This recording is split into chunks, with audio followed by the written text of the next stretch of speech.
কাছাড়ের পালংঘাটে প্রধানমন্ত্রী আবাস যোজনা এবং অরুণোদয় প্রকল্প থেকে বঞ্চিতদের বিক্ষোভ।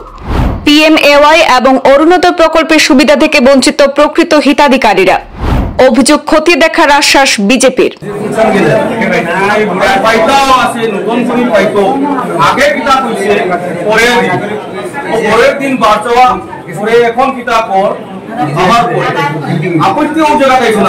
আপত্তি হলো ছেলে চাকরি করে জামাইয়ে পেনশন পায়, শাশুড়িয়ে পেনশন পায়, তার পর বউকে দিছে। দাদা এগুলো তো জাস্টিস হলো না। আপনারা যে বরাবর যে ক্লেম করেন আমরা জাস্টিস দেই, জাস্টিস দেই, আমরা একবার দেখাই দেবো। আমরা তো নিজের লাগে লাগে। মঙ্গলবার পালংঘাট উন্নয়ন খণ্ড কার্যালয়ে ঘেরাও করে বিক্ষোভ দেখালেন পিএমএওয়াই আবাস এবং অরুণোদয় বঞ্চিতরা। তাদের অভিযোগ, পালংঘাট গাঁও পঞ্চায়েতের ধনী এবং চাকরিজীবীরা আবাস যোজনা পেলেও বহু দরিদ্ররা সেই সব প্রকল্প থেকে বঞ্চিত হচ্ছেন। অরুণোদয় 3.0 থেকে তাদের নাম বাদ দেওয়া হয়েছে। বিক্ষোভকারীরা বিধবা, বৃদ্ধ এবং বিশেষভাবে সক্ষম ব্যক্তিদের দুর্দশার কথা তুলে ধরে জেলা প্রশাসনের কাছে তদন্তের দাবি জানিয়েছেন। তারা জিও ট্যাগিং এ স্বজন পোষণের অভিযোগ করেছেন। তাদের আরও অভিযোগ, বিজেপির স্থানীয় নেতৃত্ব তাদের অভিযোগ আমলে নেননি এবং তাদের অভিযোগগুলো শোনারও প্রয়োজন বলে মনে করেননি।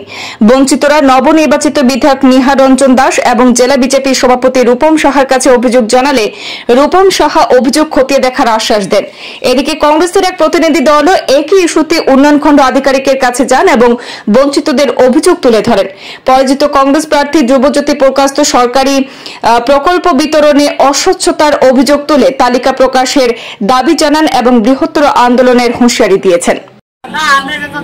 আমরা ব্লক আইলাম হয়তো আমার গরম হয়ে গেছে, এটা আমরা করছি আমরা করছি, ব্লকে করছে, ব্লকে আমার এখানে ডাইরেক্ট আমার পুরা রুকি গেছে, তাই নো তাই না পুরো আমরা কাছে রুকি গেছে। আমরা কার কাছে সাহায্য সবার কমিটির মন্ডলের প্রেসিডেন্ট নাম কি? অপূর্ব। আমি তো এমনি জানি অপূর্ব হইয়ার, কিন্তু বালা নাম তো জানি না। কইছি দাদা যে আমরা দিলাই না, তো আমার গরম হয়ে গেছে। আমার ওখানে ডাইরেক্ট ব্লক হোক না, ব্লকে তারা লিস্ট দিয়েছে, আমি একলা করছি নি, এই নিচে গরম হয়ে গেছে আমার পুরা তারা তাইনো আসলে আমার খুব গরম হয়েছে। আমরা আইসি কেন সবে ধনীরে খাইছে অরুণোদয়, আমরা তো খাইছি না, আমরা তো গরিব মানুষ। সব ধনীরাই পাইছে, আমরা তো দিছে না, পাই না। গেলে তারা সান্ত্বনাও দেয় না, কারণ আমরা উপরে গরম হয়ে যায়, উল্টা কয় যাও ব্লক। আমি কইছিলাম দেন একজন আমরা এখানে বুথ কমিটির প্রেসিডেন্ট নাম মনে হয় তান রিঙ্কু, তানে আমি বলছিলাম শ্রদ্ধা ডাকি, শ্রদ্ধা আমার তো নাম আইছে না, আমি কই গিয়ে জানবো আমার নামটা কিতা লাগে আইছে না। হ্যাঁ কইছে, আমি কইছি ব্লকে গেলে জানবো নি, কইছে ও ব্লকে গেলে জানবা, এটা কত হাই ফাই মানুষগুলো গেছে গিয়ে কিচ্ছু করছে না, তুমি কি করবাই, এটা তারা আমার কইছে। যে ফার্স্ট লিস্টও আইছে না, সেকেন্ড লিস্টও আমার নাম আছে, এখন তো সবার নামে ফর্ম আইছে, ফর্ম ভেরিফাই করার লাগিয়া আমার তো আইছে না। আমি তার কাছে গেলাম, তারা কয় এটা তো আমরা জানি না, ব্লকে যাও ভিডিওরে জিগা তোমার কে লাগে নাম খাটিল। আমার তো গরখে আমার হাজবেন্ডও চাকরি করে না, আমিও চাকরি করি না, আমার 3 মেয়ে ছেলে নাই, আমি তো গড়ও চাইছি না।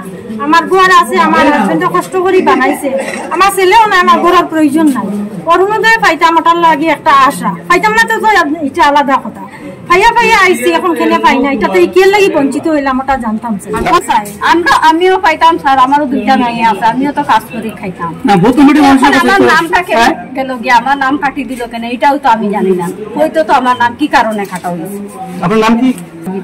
কোন জিপির মানুষ?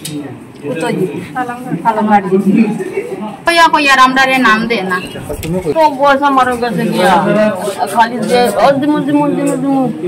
দে না, এবারও দিছে না, নাম উঠাইছে না। নাম কেটা আপনার?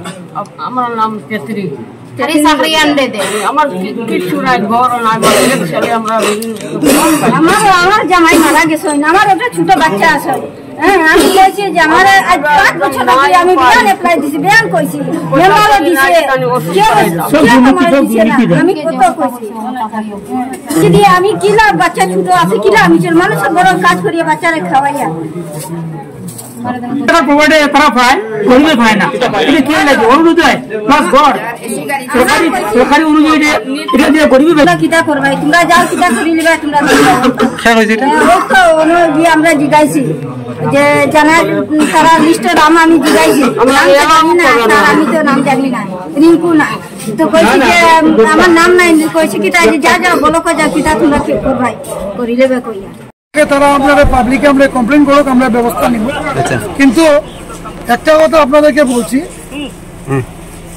অরুণোদয় স্কিম মুখ্যমন্ত্রীর খুব গুরুত্বপূর্ণ স্কিম যে স্কিমে আমরা প্রতিটা মহিলাদেরকে যারা স্কিমের যারা অন্তর্গত যারা লোক ওনারাকে আমরা অন্তর্ভুক্ত করার চেষ্টা করবো কিন্তু ধাপে ধাপে করবো আজকের দিনে আমরা ধলাই বিধানসভায় প্রায় 30,000 মানুষকে আমরা দিয়েছি আমরা কিছুদিনের মধ্যে আরো 5-7 হাজার মানুষকে দেব তো যারা বাদ পড়েছে ওনাদেরকে আমরা চেষ্টা করবো অন্তর্ভুক্ত করার জন্য এখানে কোনো ধনী গরিব কিছু নাই সবাইকে নিয়ে যারা প্রকৃত যে প্রাপ্য ওনাদেরকেই দেওয়া হয়েছে আর যদি কোনো ধনী ব্যক্তি থাকে ওনারা ক্লেম করতে পারে আমাদেরকে অবজেকশন করতে পারবেন অভিযোগ সব ঠিক হয়ে যাবে